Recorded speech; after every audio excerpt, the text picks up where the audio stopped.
We're going to bring in a name that you know from the movies and from her work on various projects over the years, and that is Daryl Hannah. She's joining us live this morning. And Daryl, I have to tell you that when the people in my newsroom knew I was going to interview you, number one, they were jealous. Number two, they figured it was some project. I know you've done work with animal cruelty and some other things, but it's something a little different this morning. Tell us what you're working on now.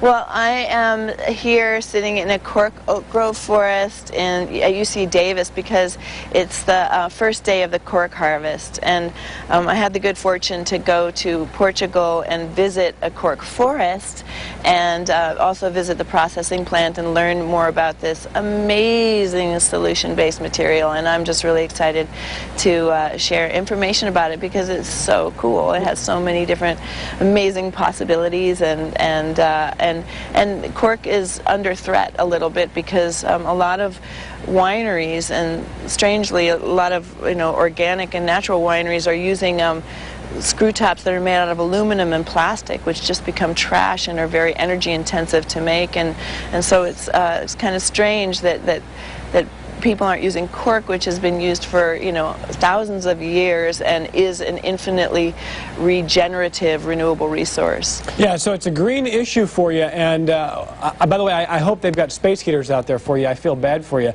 and I know it's early. But Daryl, let me tell you that here even in upstate New York, in the Finger Lakes region, there's a thriving wine industry. I've talked to winery owners, and many of them are moving towards screw caps because they think it is better for the wine, and they say if it's better for the wine, why wouldn't we go in that direction? What would you say to them? Yeah, well, apparently that's just misinformation. The percentage of wine that can get tainted from any kind of problems is less than 1%. I mean, it's such a minimal percentage. And I guess screw tops can have similar problems. Plastic obviously has issues, can make things smell funny or even taste funny. So that's maybe old information, and it's not accurate. And the fact is, we need to start moving away from disposable things. And cork is a material that is reusable. I mean, you can take used cork wine stoppers and use them to make floors. You can use them to make insulation. You can use them to make shoes. There's innumerable things that they can be made into.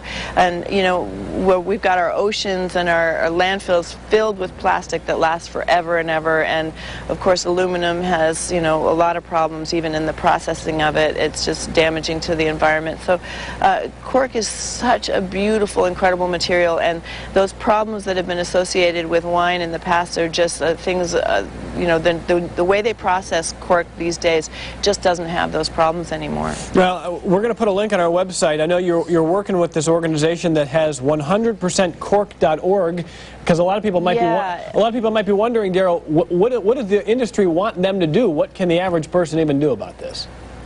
Well, basically, when you go out for a glass of wine, just ask for a bottle with cork rather than with a screw top, Just relegate the screw tops back to the old cheap, nasty wines and and request 100% cork. And then also, if you are really excited about it like I am, you can also start saving your corks and send them in on that same website, 100%cork.org. There's information about how you can send in your old corks, and they'll make them into floor tiles and things like that. You're tough on screw caps. The Australian wine industry would not be thrilled to hear this conversation, but that's okay. That's for another day. Hey, Daryl, before we let you go, I'm reading that you're doing some documentary work now. Why don't you tell us a little bit about that if you can?